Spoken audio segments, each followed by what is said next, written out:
Cette animation vous est présentée par Nordi Naouri, Mehdi Madine, Kevin Driss. Tout d'abord, comment a commencé cette révolution industrielle? Nous allons vous présenter l'un des acteurs principaux de cette révolution, Monsieur James Watt. Qui est James Watt? C'est un inventeur écossais qui un jour eut une idée, il inventa la machine à vapeur en 1769. La machine à vapeur est l'une des plus importantes inventions de l'histoire de l'humanité. Comment fonctionne-t-elle? Il suffit de faire chauffer de l'eau au moyen du charbon, ce qui produit de la vapeur d'eau, qui, par le jeu d'un piston et d'une bielle, fait tourner une roue. Le premier usage de cette machine à vapeur était utilisé pour pomper l'eau des mines, puis dans d'autres domaines industriels.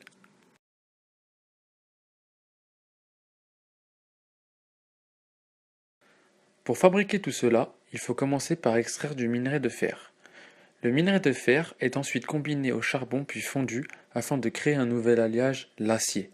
L'acier servira ensuite dans les diverses usines à fabriquer des machines. Puis, dans d'autres mines, nous allons extraire du minerai de charbon. Ce charbon servira ensuite pour faire fonctionner les machines à vapeur.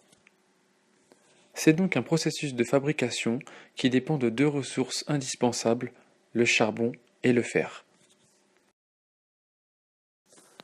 Afin de faire fonctionner les usines, il faut des ouvriers. Beaucoup de ces ouvriers viennent de la campagne pour trouver du travail en ville. C'est ce qu'on appellera l'exode rural. Par la suite, ils sont tellement nombreux qu'il faut les loger. C'est pourquoi les industriels créeront ce qu'on appelle des corons. Ce sont des logements situés à proximité du lieu de travail. De nouvelles classes sociales vont se former.